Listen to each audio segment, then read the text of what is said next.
After deciding a service dog is a good treatment plan for you, the next step is to figure out which dog breed you would like and what fits best with your lifestyle. For service dog breeds, I highly suggest one of the Fab 4 because the washout rate is so high, especially in owner training. I would recommend anyone using one of the Fab 4 breeds over any other non-traditional service dog breeds because the washout rate is so high. Labs and Goldens are pretty much even.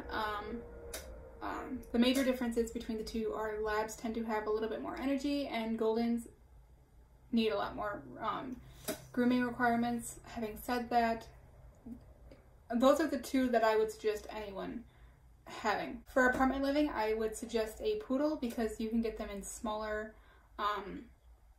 sizes. However, I don't know about the ethical concerns of breeding smaller dogs, but it is an option. They are all pretty much good for novice dog owners. I would suggest a Golden or Lab for novice dog owners the most because they have a tendency to want to please and they don't have a very high prey drive. Tolerate being alone. Poodles tend to tolerate being alone a little bit more than the others. However, I wouldn't suggest leaving them longer. I wouldn't suggest leaving them for long periods of time alone in the first place because they're used to, especially being a service dog, they're used to being around people all the time. Cold weather, collies tend to tolerate the cold weather a little bit more than any others because they have such a thick, dense, long coat. On the flip side of that, Poodles and Labs tend to do the best in the hot weather because they have such a short coat because you can shave the Poodles. Friendliness, all of them are pretty much the picture perfect of friendly. They just love people with family, friends, kids, dogs, other animals. They're super accepting of everyone, which is something that you need for a service dog. They all shed pretty much the same. Goldens and collies, you tend to see a lot more with the Goldens and collies because of their longer hair, but Labs are not too far behind them because of their short hair, and Poodles tend to shed the least. They're all pretty healthy. You want to health test the parents, obviously. The 4 for all breeds are hips. The 4 for all breeds are hips, eyes, heart, and elbows. When I say ease of training, I mean if you say something like sit, they'll sit. But if you're close to being, like, if you say bit, the dog will most likely sit because it's close enough. Labs, Goldens, and Poodles do that most, but collies are not too far behind them. They're all pretty intelligent, which is, good in a service dog, but in an actual dog, sometimes that kind of gets you in trouble, which is another thing is why a lot of Labs and Goldens wash out is because they have a tendency to want to do it anyway and when they want, because they can, and they just mess with you. Like opening doors and opening cupboards and other things when it's just like, yeah, I wanted you to do that, but not now, like 5 minutes ago when I asked you to and you didn't. Which is why, which is another reason why they tend to wash. They're all pretty mouthy. Labs and Goldens the most. Collies and Poodles not too far behind them. That's just something you gotta train out of them. Luna was like that for the longest time. She's a pretty big chew. Prey drive. Collies tend to be the worst at prey drive, which is something you don't really want in a service dog because if a bird jumps in front of you, you don't want them chasing it or lunging after it. Labs and Goldens, they're pretty much even, and so are Poodles, I would say.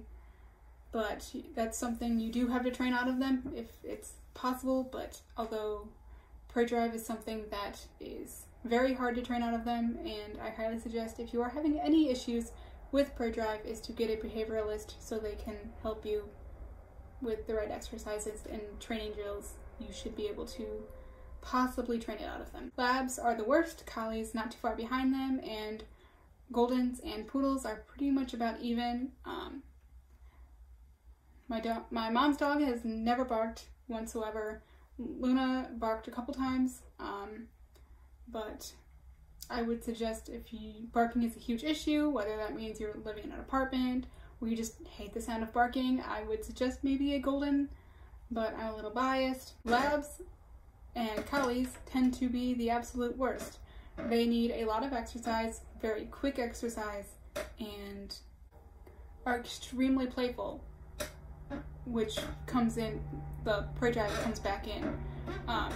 I wouldn't suggest a flirt pole with any of the breeds, especially labs and collies, because they have such a high prey drive that when that gets on top of the playfulness and exercise needs. I wouldn't go any higher than a lab for exercise needs because they are very close to being a marathon dog without being a marathon dog. With marathon dogs, you put them in the cage and they just tend to rev up more, and probably not the best idea for a service dog. Highlights of a lab. Labs were bred to be a hunting dog. They need at least 30 to 60 minutes a day of exercise. Now, that is the bare minimum. For a lab, I would suggest definitely more. If without the exercise, they just tend to pent up, and that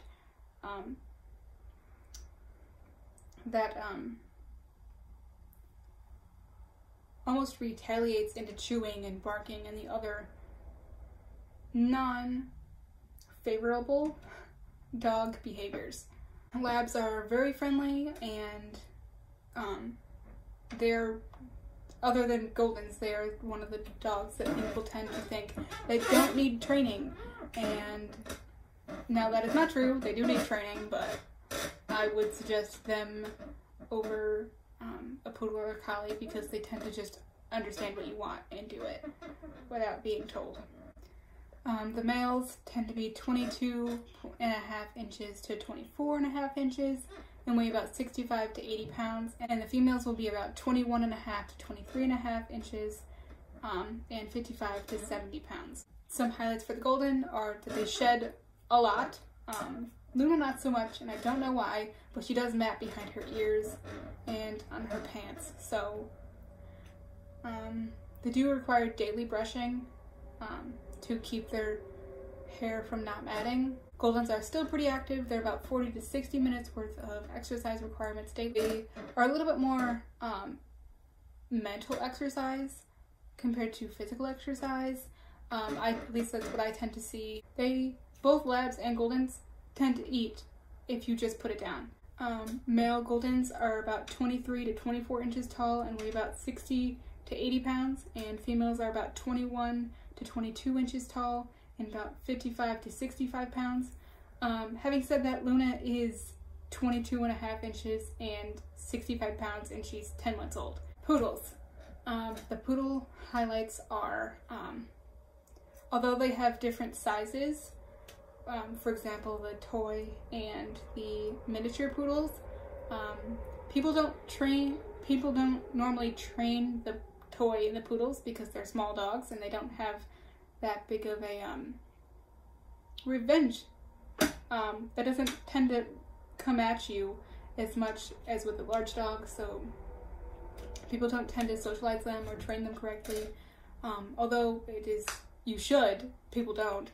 But because it's a service animal, I'm guessing you most likely will train them. Like the Goldens, a little bit more than the Goldens, tend to have a lot more mental exercise than physical exercise. However, saying that, they still do need about 30 to 60 minutes worth of moderate exercise. Not usually as fast, but that also depends on if it's a toy, miniature, or standard size poodle. Toy poodles are about 10 inches tall. Miniature poodles are about 11 inches to 15 inches tall and weigh about 15 to 17 pounds. And the standard poodle is about 15 and taller, usually 22 inches.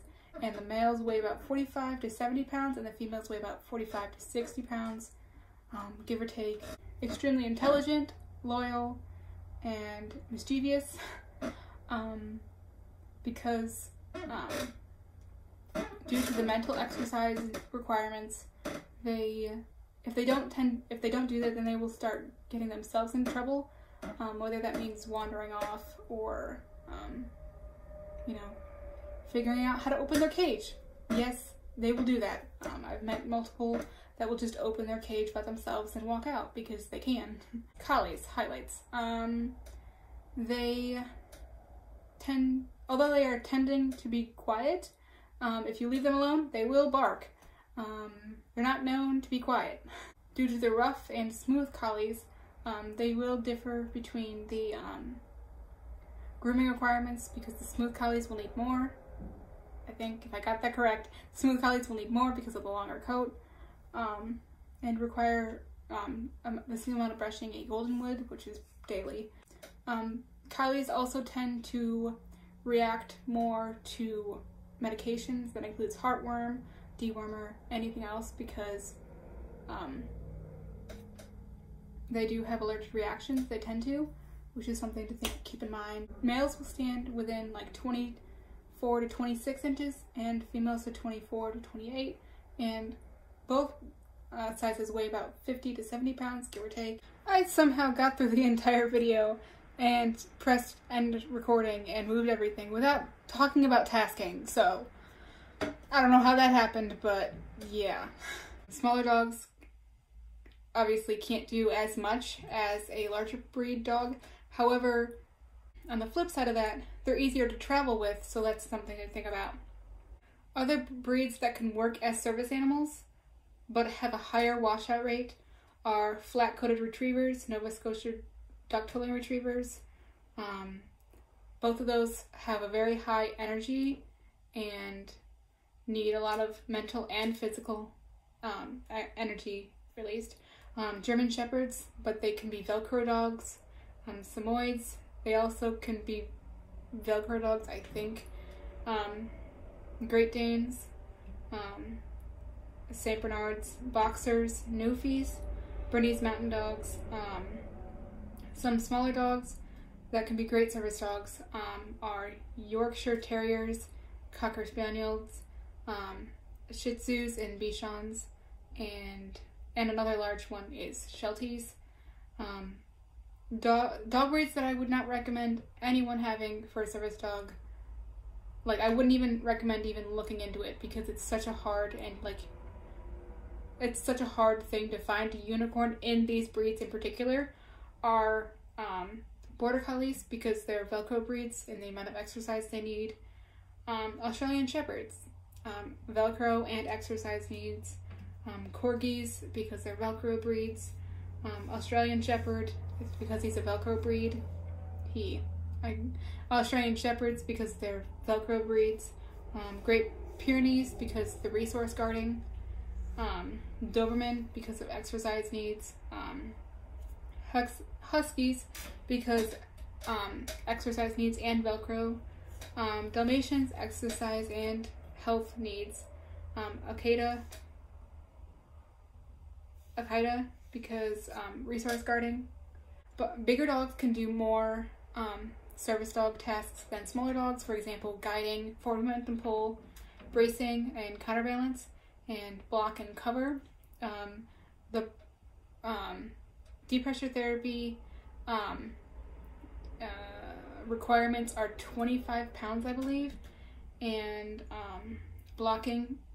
Smaller dogs aren't long enough to be able to block people behind you, although they can. It's debatable, and people will argue about it, and yeah.